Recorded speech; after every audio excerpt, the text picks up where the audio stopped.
Welcome to San Joaquin Spotlight, a public affairs program featuring conversations about life in the central San Joaquin Valley. This program is brought to you in partnership between KFSR 90.7 FM and CMAC Fresno. I'm your host, Sevag Tateosian. Welcome to 2016 and San Joaquin Spotlight. Our guest is Jerry Palladino. Welcome to the program.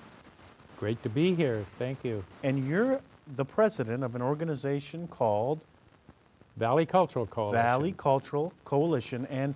But before we get into that organization and the wonderful things going on with that organization, you know, we've talked a lot off air about your background. You were actually born in Fresno. I was born and raised in Fresno. I was born on June 6, 1944. My dad didn't even know he had a child a little over a year old until he came back from the service. And so it was good. But no, I was born and raised here.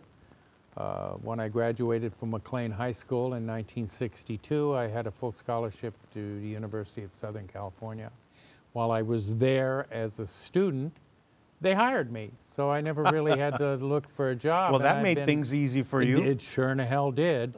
And so I worked for the bank up until about 6 years ago when I retired. But I came back to Fresno. It's like so many of my colleagues that I've known that are living here now, that lived with us, most of us couldn't wait to get out of Fresno, right? And we all end up back in Fresno. Well, but, and this was a great place to grow up. The perspective you bring is that you were around when, here we are in downtown Fresno, you were around when downtown Fresno was buzzing with activity. You've got the Fulton Mall. I bet you was buzzing with activity. I was there with my family the day the mall opened.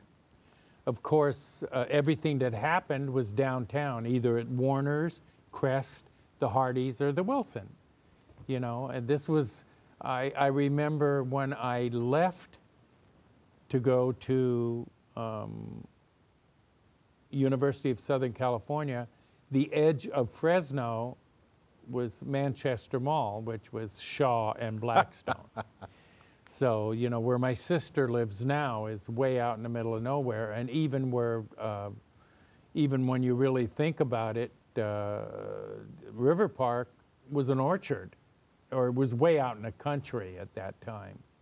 But no, yeah, I go way back. In fact, even when I met the mayor, she says, oh dear God, when she found out how old I was, she says, didn't you remember what downtown Fresno was really like? And I said, yes, I sure do.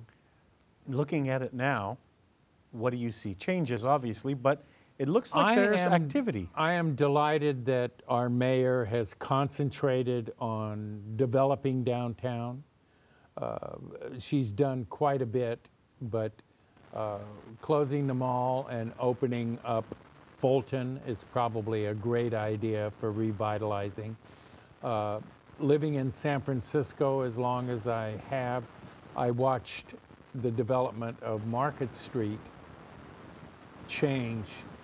It didn't happen overnight, but I remember a slum area which on Fulton, not on Fulton, on Market Street, which is now the Four Seasons Hotel.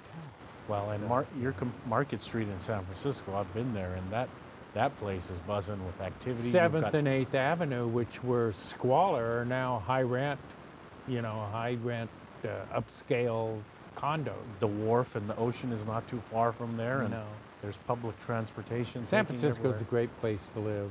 You know, we were there for quite a long time. A majority of my career was in San Francisco. Well, and now you're back in Fresno. Welcome, because, you know, in talking to you off camera, you bring a lot of knowledge and intelligence and hard work. I mean, you know, you're retired from your profession, but, you know, after this recording, you're going to run and do some other stuff. So you've got a pretty full schedule there. Yeah, being retired, I'm probably busier than I was when I had a staff of 300 people working for me. But more so, what I really enjoy is that I can devote all my time now to the cultural arts. And let's talk about Valley Cultural Coalition. This organization was named something else years ago, so our audience, whether they're listening on 90.7 FM or watching this broadcast on Comcast 93 or AT&T 99, they may have known you as something else. FCASH. FCASH. The Fresno Coalition of Arts, Sciences, and History.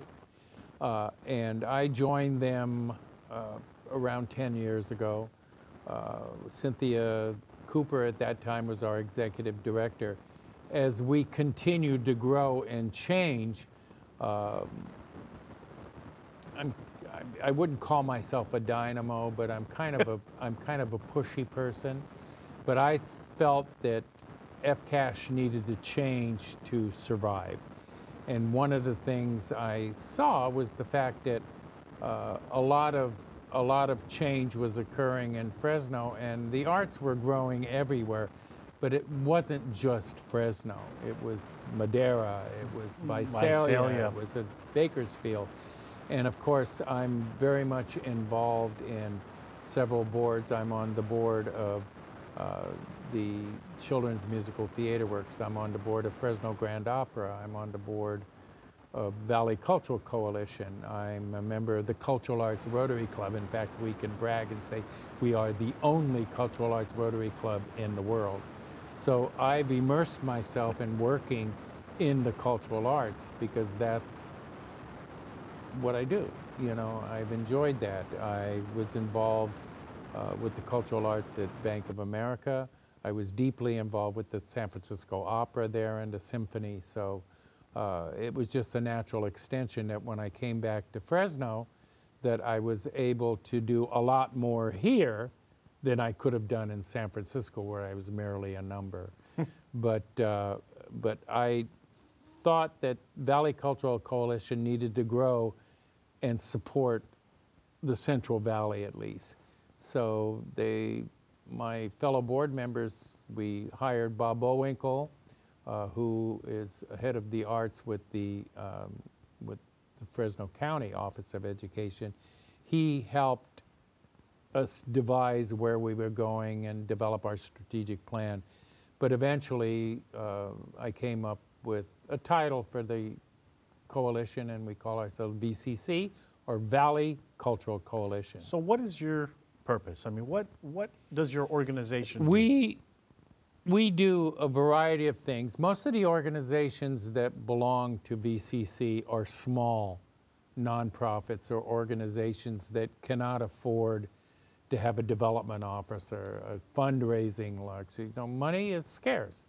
And we grew up at a time when the economic crunch hit Fresno really hard.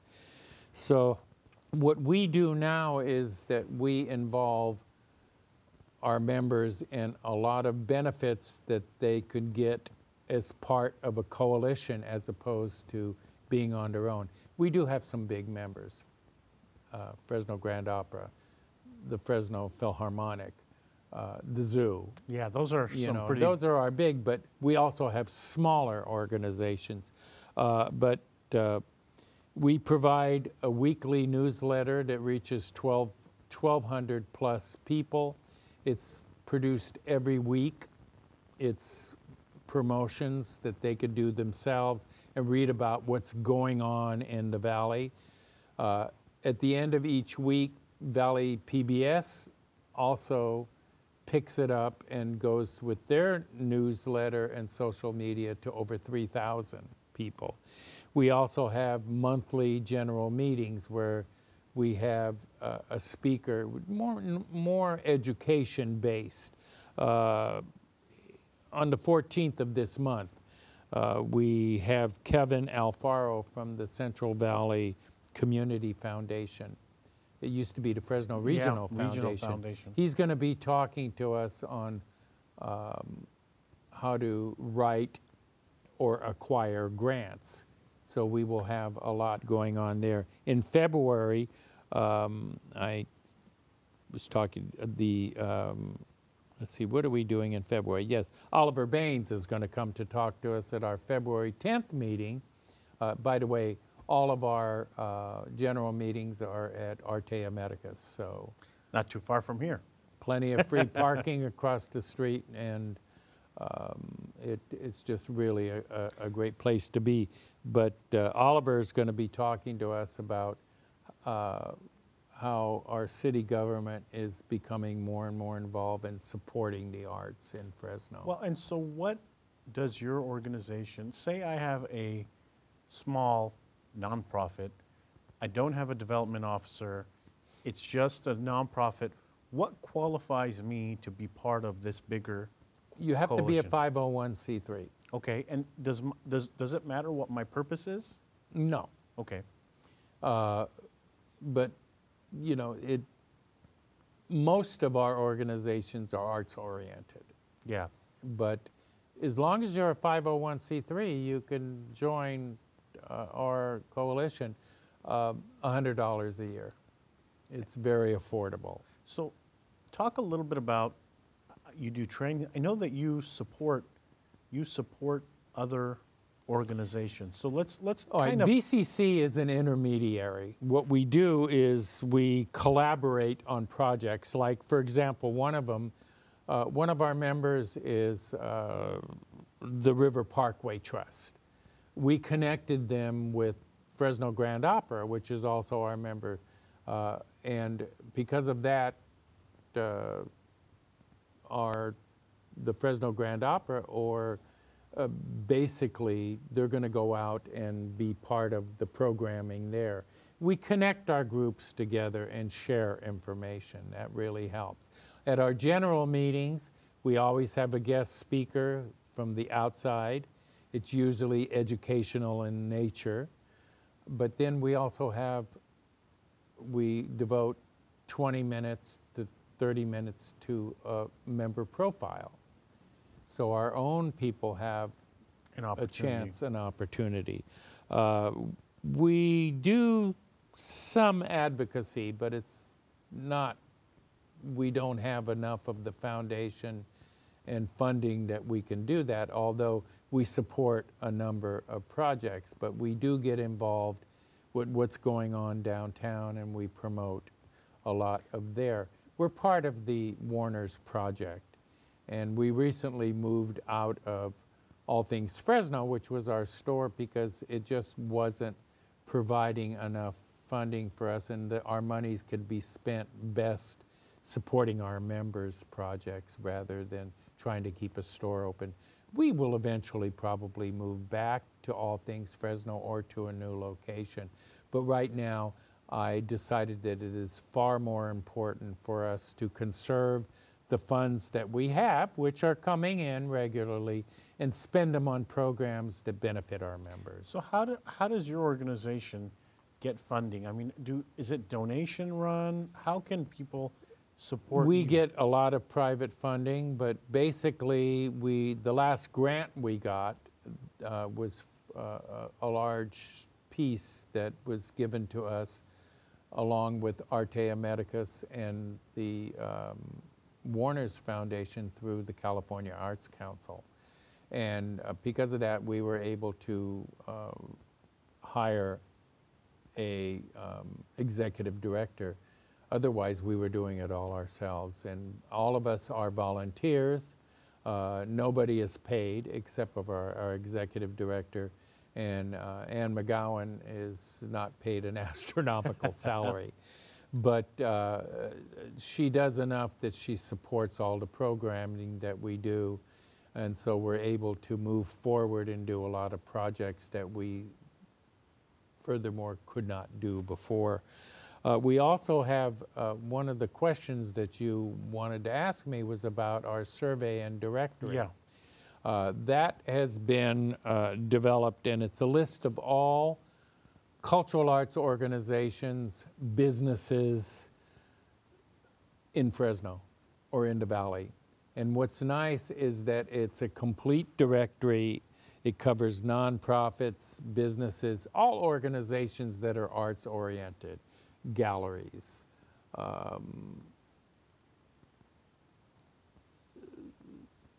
T-shirt Yeah. printers and everything. So it's a big directory that is available through Valley Cultural Coalition that anybody who's a member of the organization or can purchase the directory through Valley Cultural Coalition has all the addresses, emails, and numbers in one place. How can I get a hold of that? I mean, how can I, meaning general public? The general public needs to go to our website, www.valleyculturalcoalition.org, or to office@valleyculturalcoalition.org and ask for it. And our Ann McGowan, who's our executive director, will connect them and provide them. Like the directory, I believe, is $25 or something. So we keep everything fairly reasonable price, and I'm sure there's a lot of great information there. And you know, the money that is spent to buy that for people like me, if I'm going to buy it, I'm sure it's going to go to a good cause, meaning back to your organization. Well, you know, everyone is invited to our monthly meetings, and again, they could find out about that by going to www.valleyculturalcoalition.org, or they can see it all in our newsletter, which comes out every week. It's available to everybody. And you bring an interesting perspective to this. Here's why. Born in Fresno, USC is in Los Angeles, you moved to San Francisco. So compare the Valley or Fresno in the arts. I mean, are you seeing a change? I guess the better question is, are you seeing a change that people care about the arts, or have we always cared about the arts in this area? We've always cared about the arts. It's the problems at hand is that the Valley, or even Fresno, doesn't have the resources that San Francisco and Los Angeles has, or even the Bay Area. But we have a thriving theater community here. The Fresno Grand Opera is revitalizing itself. We have a new general director. He's doing an incredible job. We've had the Philharmonic here for 66 years. Incredible. I remember one thing my father used to tell us. He says, we live in a nice little town, but we have our own symphony orchestra. And my parents exposed my sisters and I to the arts. We went to the theater, we went to the ballet, we went to the opera. You know, that's something that needs to be nurtured. You can't just tell your children, you know, when you grow up, you can go to opera and do this. It has to be nurtured. So we did that with art. My parents did it with me. I did it with our children. In fact, my son's involved in the arts. He works with community theater in Walnut Creek. My daughter is a patron of the arts, but she's more in the technology end. But what's important is that because we nurtured the arts with them, they're doing it with their children, and it's carried on. And by theater, what do you mean? I mean, I know that when we're talking off air, you know, there's you're I have my own theater group, Curtain 5 Theater Group, which my concentration is on producing, directing, and staging plays written by local writers. Okay. In fact, opening January the 29th, we have 2 of 4 plays which were written by students, high school students from Roosevelt School of the Arts.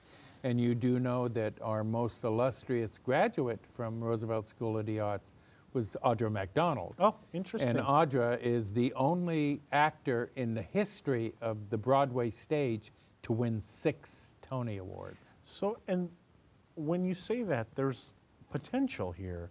I mean, a lot of people will say, oh, I'm from Fresno, I don't have a shot at Broadway, or even theater, or even movies. You'd be surprised. So there are, for people who are listening to this interview and want to get involved in theater and may think, you know what, we only have 1 or 2 here, you're saying that there's a lot of opportunity for them to get involved. They can, we have Dan Pisano's got Roger Rocca, it's been here for, what, 46 years And they now. can enjoy dinner while watching the show. And first-rate productions. Then he also has junior company players. These are the kids that grow up in Roger Rocca plays and eventually go on stage there. But they're so talented, and they are part of that organization.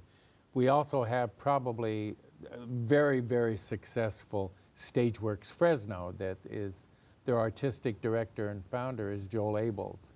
And Joel brings 2 plays, 2 musicals, or what have you, every year. He's been doing that now for the last 5 years. Last season, he had 2 sold-out productions, so people come.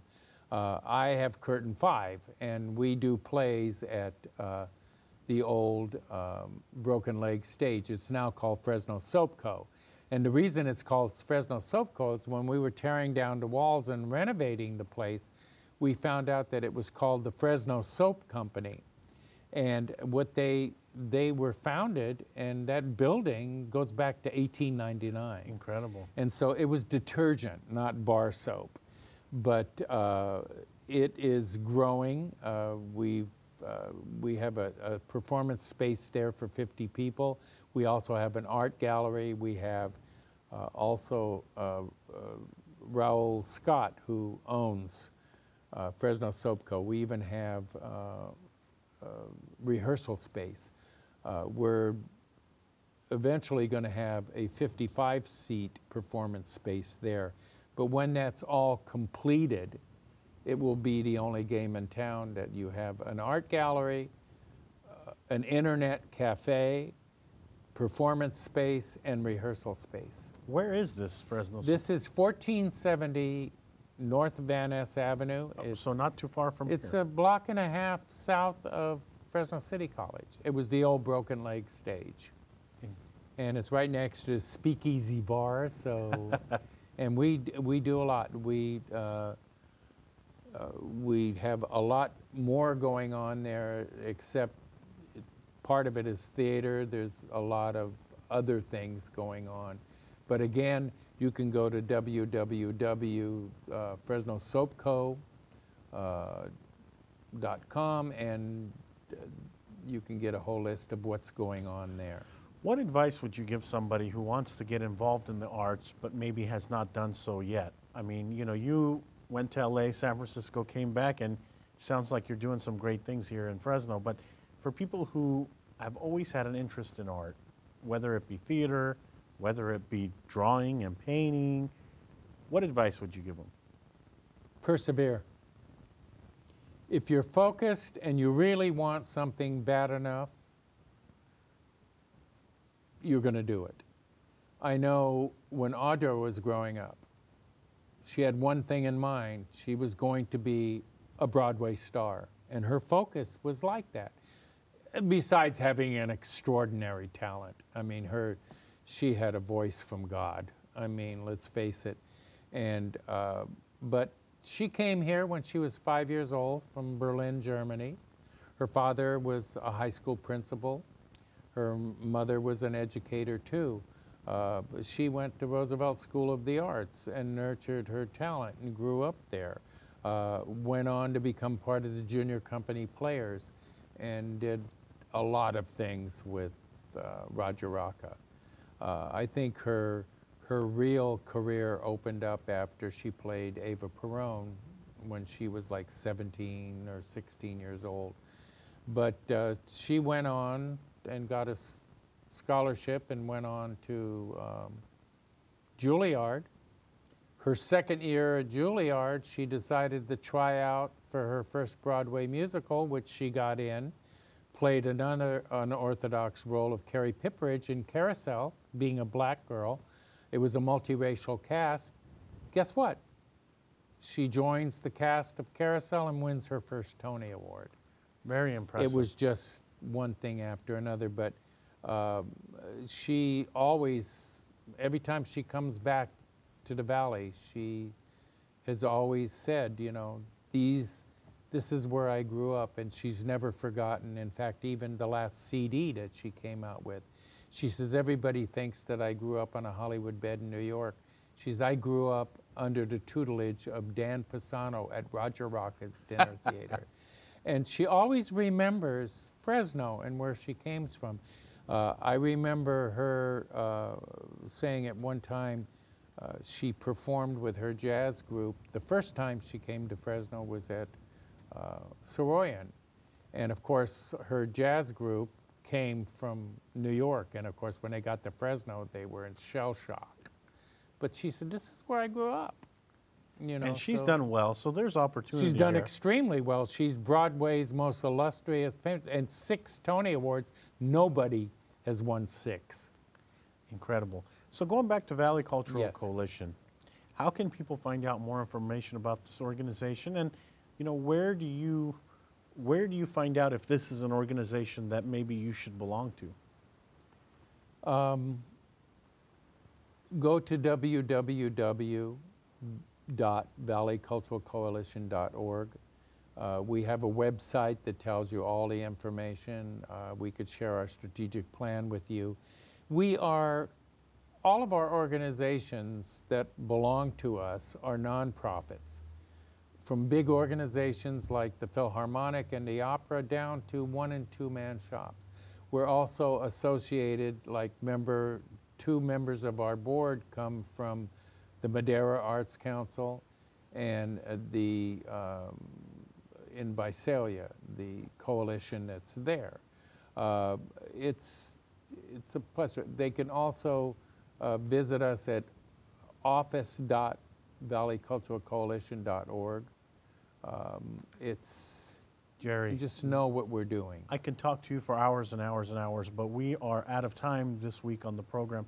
Thank you so much for coming and enlightening us about this organization and the theater and the cultural arts here in the Valley. I would love to come back sometime and talk to you about some of the other things that You're we're doing. more than welcome anytime.